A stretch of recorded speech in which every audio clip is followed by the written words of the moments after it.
Well, hello there, friends and family. I see you snuck on into the country kitchen again. Yeah, probably bribed Gracie and Lily bit with some treats, I'm sure. But anyway, since you're here, you sort of got to take what you're going to get. And today, we're making up a classic, an original from way back in time. Yeah, when life was harder, but times were simpler. When people enjoyed the small things in life. So let's take a look at what we got like always. I think I got it all out here, if memory suits me. And we'll go over it, okay? Now you might notice here, we got a couple of all beef patties here. Yeah, those some big ones. All vacuum wrapped up. That's going to be our protein. And why?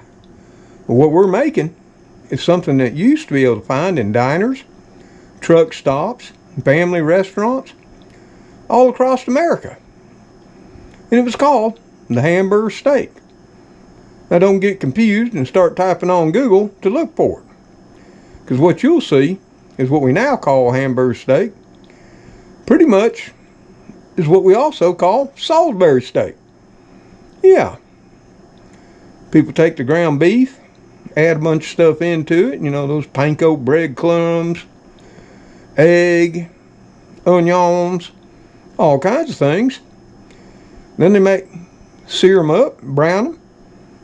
Then they come back, take them out, let them rest a bit while they make up the gravy, and then they stick them back in. Of course, if you read the recipes from Hamburger steak and immediately read Salisbury steak, maybe you'll be like me and go, well, they're pretty much one and the same now. But that's not what we're talking about. We're talking about back back in the early 20th century, from 1900 up until 1970, where they'd make Hamburger steaks, which were just seasoned ground beef. They weren't actually round patties. They were sort of kind of oval. About the size of about an 8-ounce, 12-ounce sirloin. And they'd be just seasoned ground meat. Yep. And they'd take them out and season them. And that was whatever was their specialty. And they'd throw them on the flat top. Give them a nice good sear and crust. Cook them to whatever your likeness was. Whether you wanted them, medium rare, well done, and serve them on a plate. And there on the table would be your favorite steak sauces, like A1 and Heinz 57. Remember back when those were on our diner tables? And actually, you can still find an original Hamburger steak, albeit they call it the chop steak, at here, a Southern legend, iconic diner. Still serving them every day, called the Huddle House. Yep. And I'll show you a picture of what they serve up towards the end of the video. But yeah, it was eaten like a steak with steak sauce. It wasn't slid back in, swimming in gravy. Now, if you wanted, they also had gravy that they would drizzle over the top. And we're going to be making some of that too tonight. Just because we can. So what do we need? You need some ground beef. It don't got to be pre-shaped in the patties. I found these in the freezer.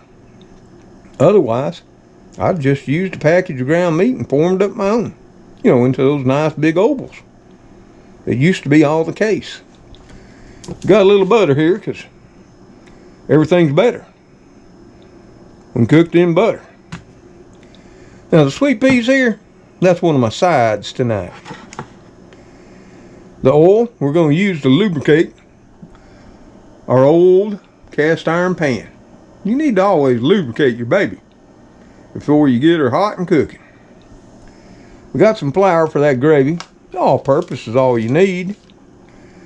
We got some Worcestershire sauce, Worcestershire, whatever, for that deep flavor. Then The classics. Like I say, it was simpler. Garlic powder, onion powder.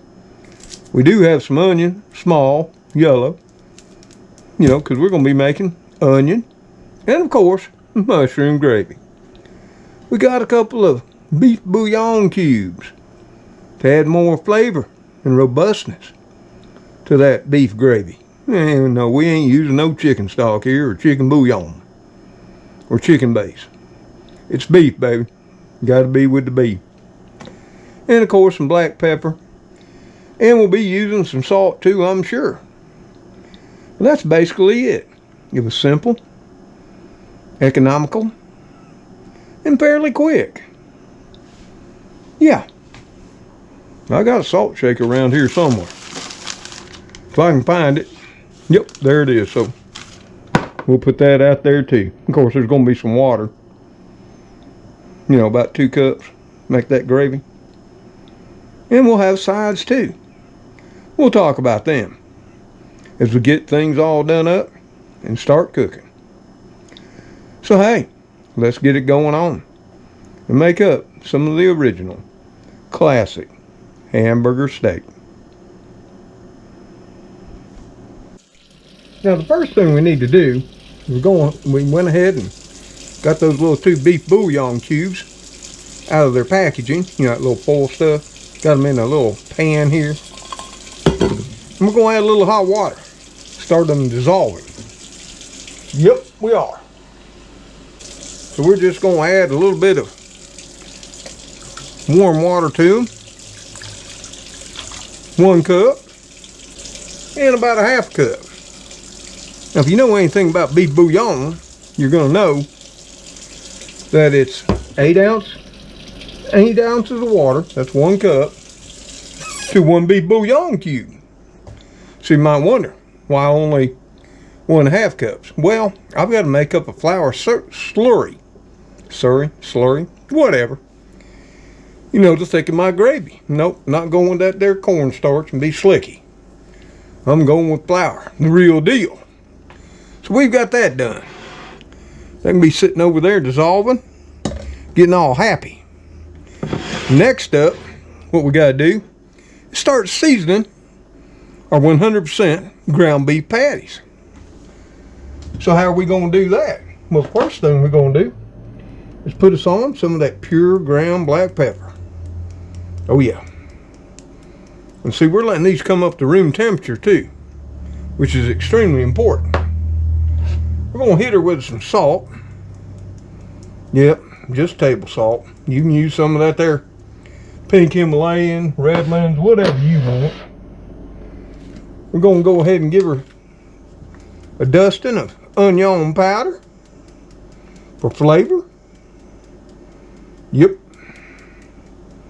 Right there.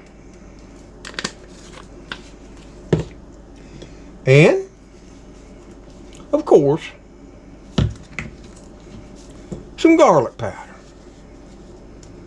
Now, I mean, if you want to do more, you can do more. Yeah. Garlic powder always gets hard. You gotta knock her loose a little. Oh yeah, now she's flowing. So like I say, you hand form your patties. You can put all these in your beef prior to forming them up. Next, what we're gonna do, shake up the old Worcestershire sauce. And we're gonna go ahead and put a little bit of that on there. Yep, just a little. Just like that. And we're going to use our fingers. You do whatever you want to do. Yep. Don't take a lot. Use as much as you want. This adds that robust flavor to it that made this a signature dish. Yep. Let me rinse off my finger if you don't mind.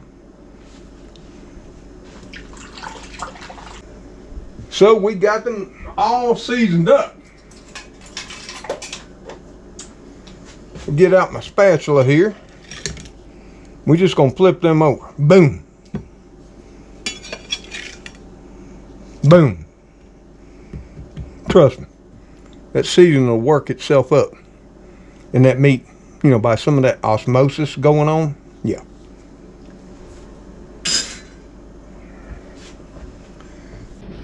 Now the next thing we got to do is get our onion prepped up. We're just going to give it a quick cut there on the end. And that. Put them over here in our compost bag. Yep. And then we're going to take it and slice this here small onion down the center. And peel her up. Try not to waste none. You know. I've showed y'all how to peel an onion. You know, where you slam it. This one was pre-slammed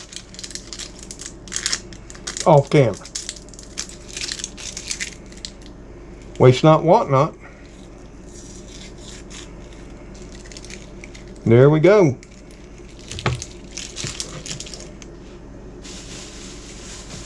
And since you know, we're not using the whole onion. This one here will go in one of them there fancy Ziplocs for later use. Well, that came off.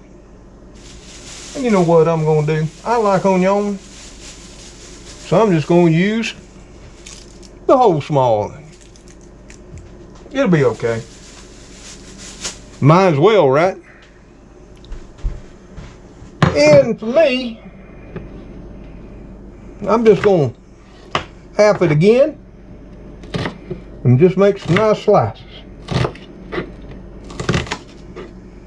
I don't want real big onion, but I don't want real small neither.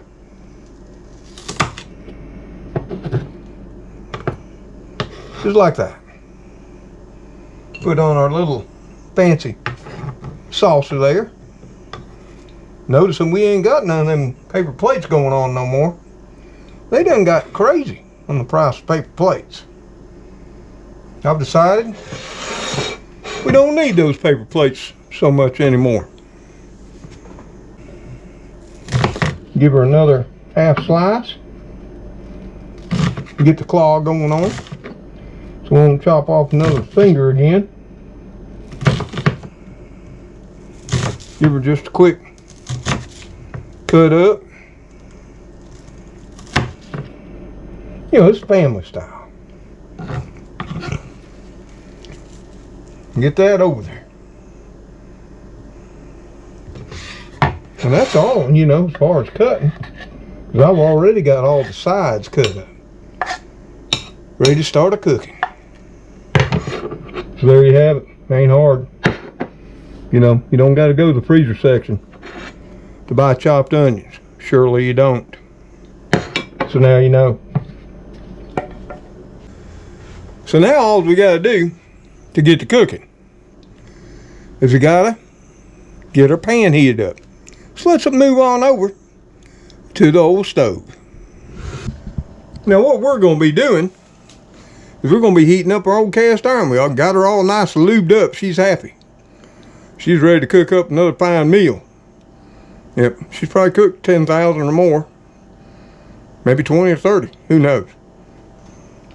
So we're going to set it on about, oh, I'd say a 4. Well, let's go with 3. And we're just going to let it all come up to a nice temperature. And that. Get toasty. Because that's very important when you're using cast iron.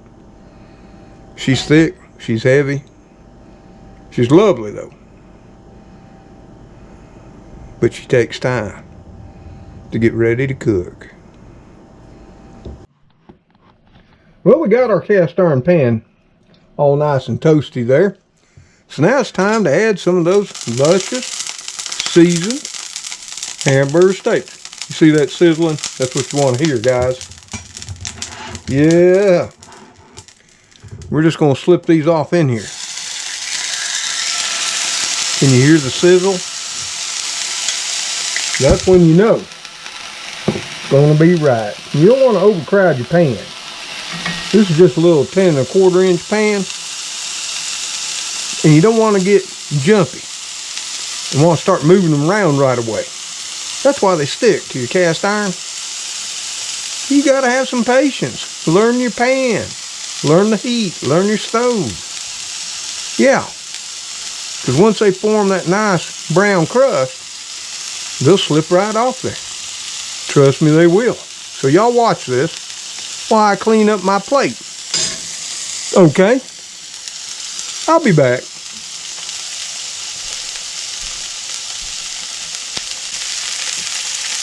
Woo! I'm going to drop her back to a 4. That's something you've got to learn, friends and family, kids and grandkids. You got to learn your pan, your stove. It's all about experience. Don't be afraid. And they've been going now for about 4 minutes. See how they move? I ain't even pressing hard. So let's go under them. Look at there. No sticking. Can you imagine that? Got some nice browning going on there. Woo, yeah. See how easy that was? Now we're browning the other side. Here again for about 4 minutes. And then what we're going to do is we're going to turn the pan down. Because we're not going to be slipping those back in the gravy. We're cooking these to the doneness we want. Because we're going to be eating them like an actual steak, even though they're not. No, they're ground meat steak or chop steaks, if you prefer. So yeah, we're just going to leave them there for another few minutes. Get nice and brown. Turn the pan on down. And let them cook to the goodness we want. And that's all about experience too. Of course, something else you got to learn about meat is once you take it out of this pan, whether that's to rest or place it in the oven like we're going to be doing, is it's still going to continue to cook for a little while. Yeah, once it's up to temp. Woo, and I can already smell the flavor. Yep. Starting to bring back memories when you'd walk into that corner diner, whether you was in the big city or out in some rural area, or maybe you were on the road and saw that sign for a truck stop in the distance. We all knew truck stops. We could judge them by how many trucks were in the parking lot. There was a pile of them back then. We knew the food was good. And that's when I would start life on the road, actually 2 years, as a truck driver, when I was a young man. And once a month, no more, I'd treat myself. Not to a sirloin or a ribeye, New York strip or T-bone, but to a fine Hamburger steak. It brings back some good memories. Yes, it does. And this is smelling just like the truck stop smelled when I got close to it as I was coming down the road. Can you hear those wheels turning, humming down the highway? We've all heard the sound. We've all probably wanted to hit the road and hit the highway and go on an adventure ourselves. Now, it's been about 4 minutes on that side. We're just going to flip them back over. Check that brownie. Oh my God. Do you see that?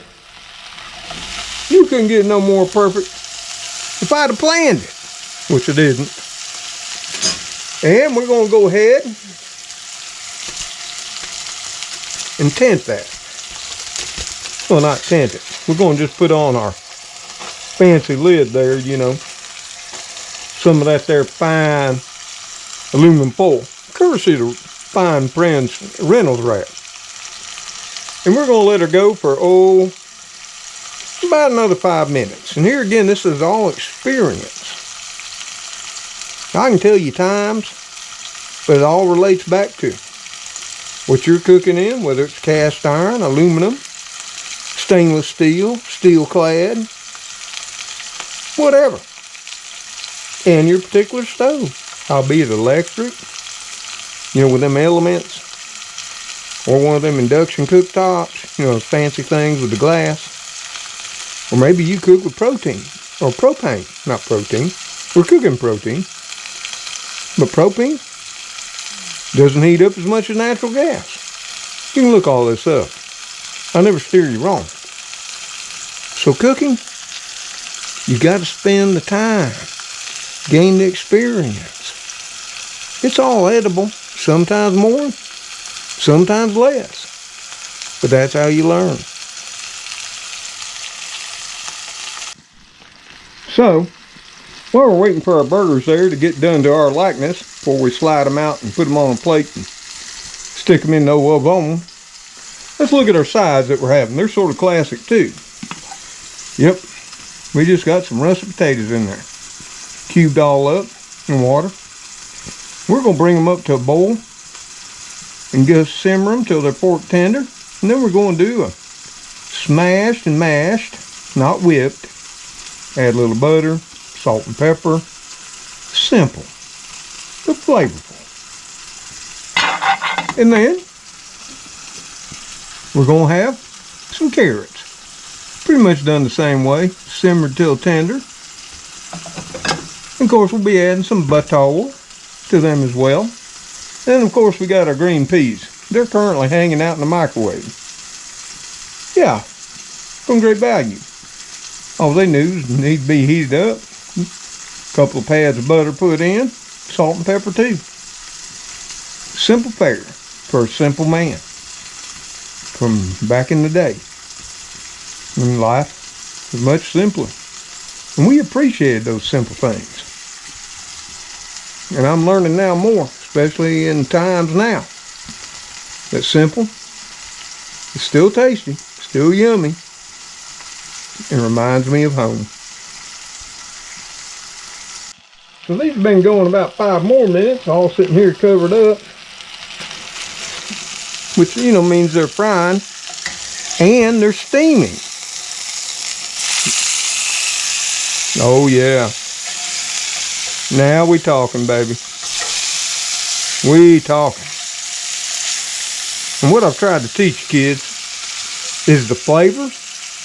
It's not only in the fat, but it's in the brown. If you're one of those that just graze off your hamburger or chunks things in the slow cookers without browning it, like your chuck roast, what have you, you're missing out on a whole level of flavor.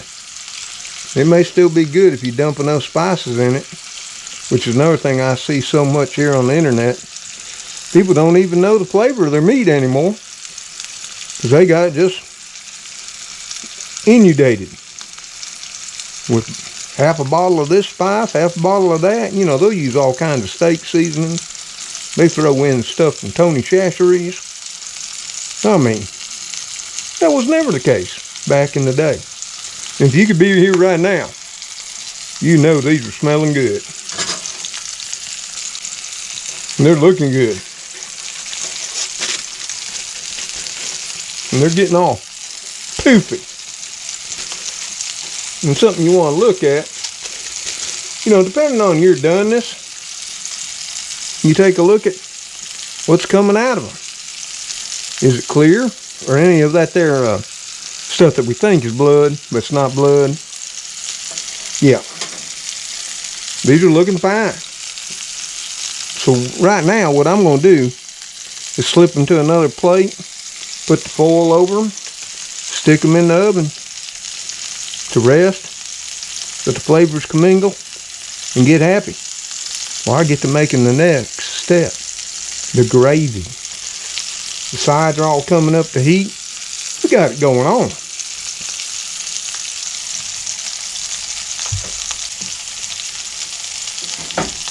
So let's just slice these out right here.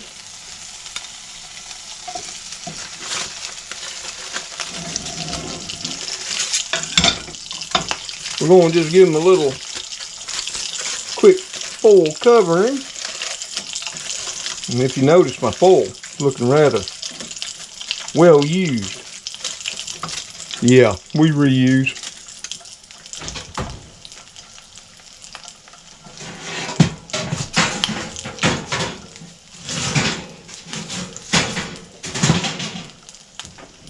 It'll stay in there all nice and happy. Now, see, we got some stuff here on our pan. We're going to turn that pan down to about a 2 and let her cool down just a touch. Okay?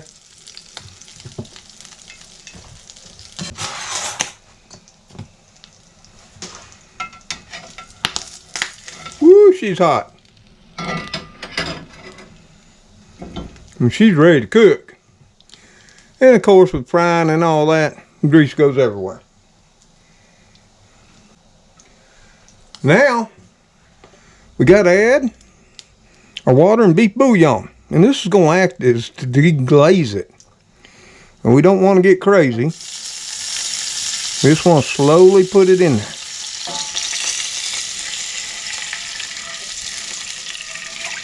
Oop. Good thing I was going to clean the stove after this was all going on, right?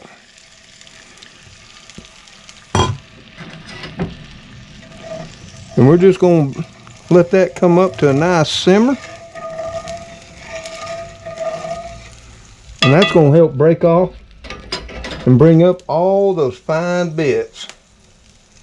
Yes, it will. Which is where gravy becomes magic. Okay?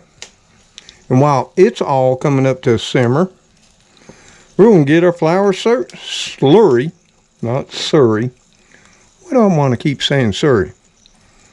I don't understand. But I'm going to get our slurry ready to thicken it too. So we can see it steaming. And you may have heard where that pan was jumping a little bit when I run my spatula because stuff was stuck. Now it's nice and smooth. See, I've showed you this is how you clean your pan too, by deglazing it. You don't got to use none of that chain mail or whatever. No, you don't. Do a little preliminary cleanup here. Clean up on aisle 5.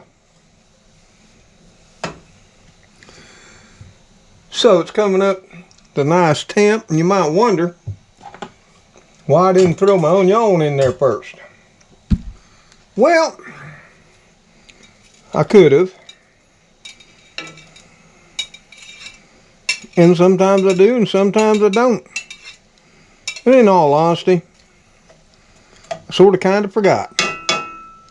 I'll be honest, but it'll still be okay. They just won't be brown. But it's onion mushroom gravy. Then we drained our mushrooms. That was just a little small can. You know, chopped them up some. Whatever you prefer. We're just going to slide them off in there. Just like that. Let them continue to cook.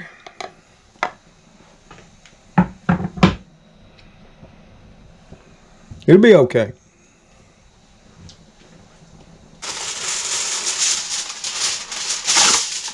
Take another piece of Reynolds and just place it over that pan.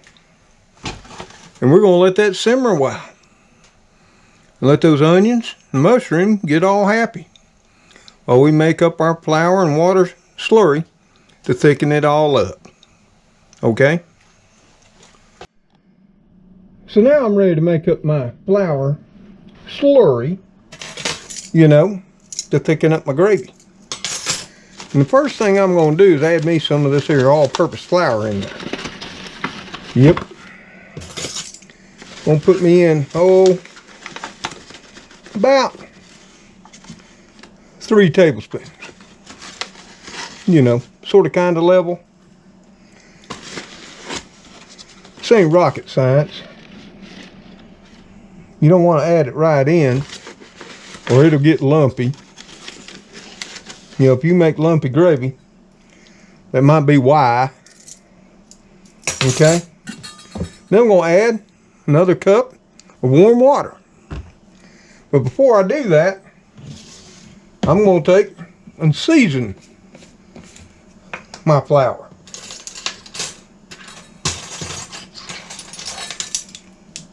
Now you can either add it into the gravy before you put your flour mixture in or afterwards. I'm just going to drop in a half a teaspoon there of that on fine garlic powder.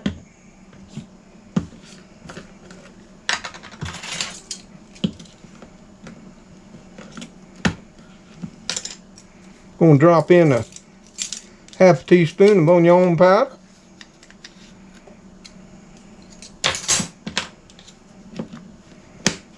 Just like that. Ain't hard.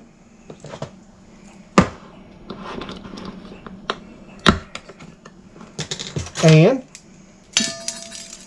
well, our measuring spoons ain't cooperating. And about a half a teaspoon of pepper. We love pepper. You might not, so I'm going to use a little and season to your likeness. And then we're going to take the old table salt shaker and add some salt. And I'd say about a quarter teaspoon or so.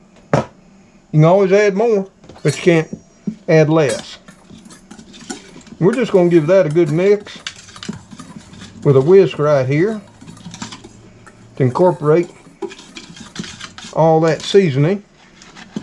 And now we're going to add a little warm water. Hold on. So we got us 1 cup of warm water. We're going to add that right on in there. Not hot. Make it about body temperature, or where you just feel a little bit of warmth. You know what I'm saying? And then we're just going to whisk it all up. Make sure we ain't got no lumps. Now my mother made some flavorful gravies, but hers always had lumps. She'd dump it right on that hot liquid, and hers always had lumps, but it was still flavorful. Tried to teach her, but she was hard-headed. You know what I'm saying?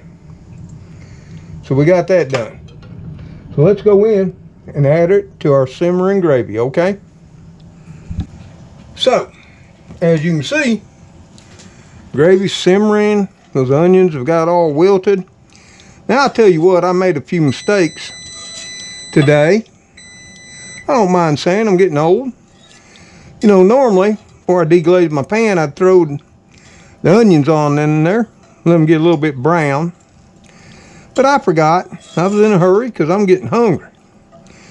Then I'd have threw in the mushrooms, let them start cooking, and then I would have deglazed my pan with my water and my beef bouillon. I'm honest. But that didn't happen. So hey, it'll still be good, and it'll still be tasty. So if you typed in there, "Oh, Mr. Tom, you should have done that and added everything in there, you know, before you put that water in there." Well, if you want to be totally correct in that, you're absolutely right. Now we're just going to whisk that flour mixture in there. Look at that. Woo! And we're going to let it start to thicken up. And the thing about the flour, now you could do this like a roux. And when we took those burgers out, add your flour and seasoning then. Bring it up to a nice paste. And then deglaze. You can do that too. And I have. But I want you to look at that gravy. See how quick it comes together? And the secret about adding flour to your gravies is giving it enough time to cook that flour off. Look at that. It don't get no finer. Now, we're not slipping back in the Hamburger steaks. No, because we're going to eat them. Simple and plain. With a little A1, I'm thinking. But this gravy's going to be fine over those mashed and smashed taters that we got coming along. And see? There you have it. And you just cook it down to the thickness you like. Or, if it gets too thick on you, add a little more water, thin it up some. It ain't rocket science. Not at all. So let me rinse out a few things. We're going to turn the heat down on low on our gravy. We'll come back in a minute and get a little quick taste test for seasoning. Because it might need a little more salt, maybe a little more pepper, what have you. Remember, you can always add more, but you can't take it out.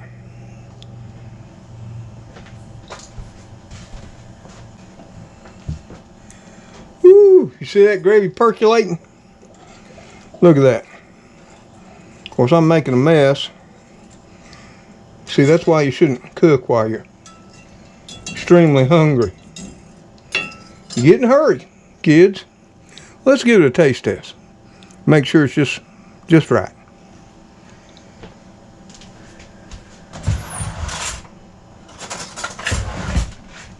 So we got the official taste tester here.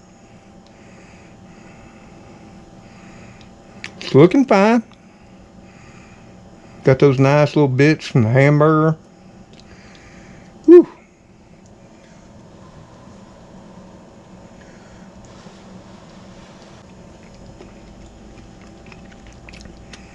Oh my God. That is flavorful.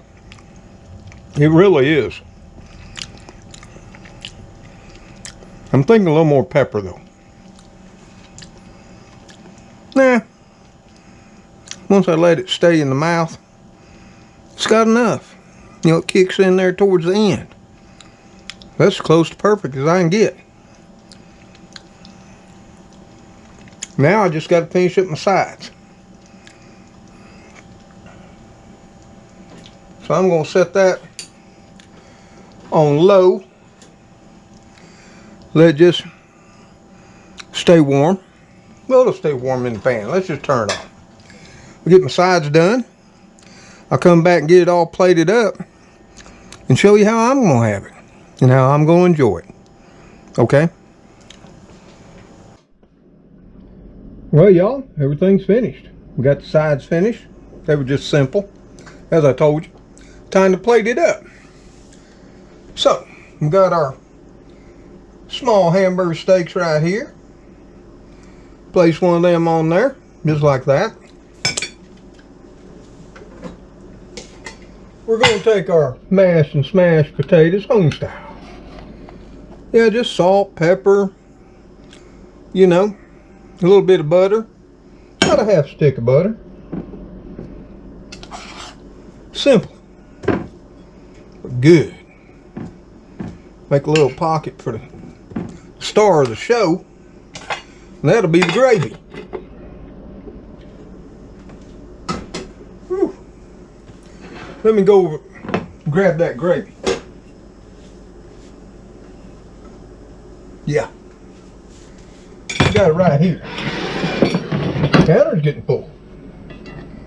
Woo! That gravy's nice and thick, lump free. Can you see that right there? I'm going to tell you what.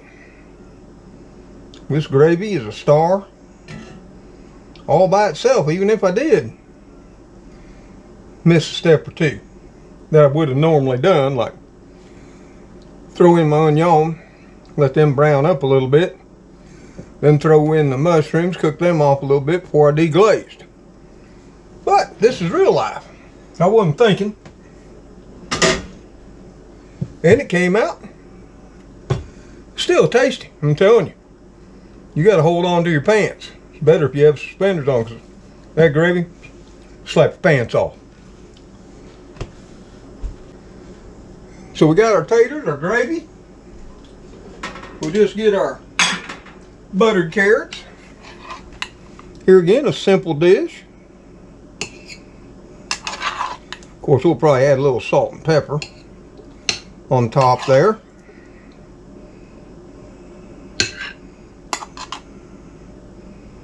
Oh yeah. Here, let me try one. Yep. All that carrot goodness. You can actually taste the carrots.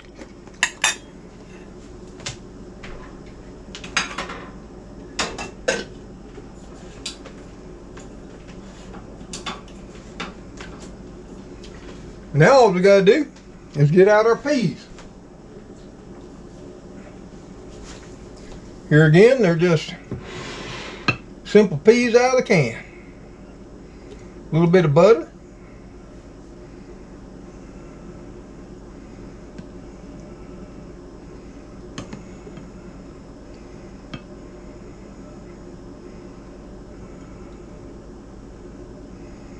I love peas. But you could have anything you wanted. You can have you some green beans, some corn. Hey, French fries are good. And like I said, I'm gonna go with a little A1 on that fine Hamburger steak.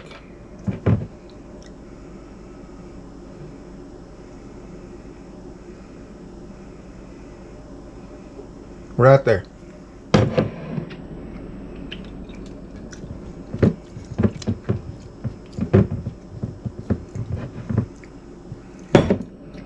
My favorite. So there you have it. The only thing left we gotta do is do a taste test on the hamburger steak, potatoes and gravy, and see how we did. Even though we screwed up a little bit, I can already tell you, it's gonna be tasty. Get us out our official fork. We're gonna cut some of this here fine hamburger steak right there, and we're gonna get a little bit of taters with it and that gravy, and let's give it a try. Well, there you are, friends and family. Pardon my appearance today. It's been a long day. If I told you what time, you'd really know. But there it is. The classic, the original, the diner, the truck stop legend, the hamburger steak, mashed taters, onion and mushroom gravy.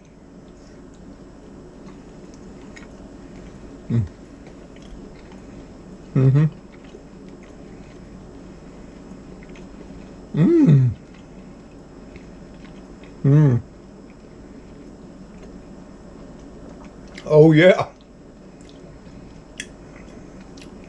Now you wouldn't think with just those minimum spices it'd be all that flavorful. Well, you'd be wrong. This will bring you back to your childhood, because I know most of you are my age or older. You'll remember this, and you'll remember the times when simple was yummy. Oh yeah. I'm going to tell you what, that gravy, ooh, that's going to be fine on the leftover taters. We got any left, it'll go even finer over toast or rice. A meal in itself. Well, I hope you enjoyed this cooking video, even though at times it sort of went a little south, or maybe it's north. But hey, I'm starving to death. That's sort of kind of why, you know, we sort of messed up from time to time. But I think we saved it. Well, I know we did. And that's all what cooking's about. Yeah, at the end of the day, if it's still tasty, the technique doesn't matter. You know, it's like they say along the road in life. It's not how you got there, It's that end destination that counts. So until the kitty crew, you know them all. Cleo, Spooky, Speedy, Mr. Gray, sometimes Eclipse, and little Gracie and Little Bit. See you on that next video. Y'all take care. Stay safe. God bless each and every one of you, like you bless those in your lives. Goodbye for now. I'm really hungry. Whew. Oh, just a taste of beef. You know, it's not floating in 3 bottles of seasoning. And that A1. A1 complements that burger. Yes, it does.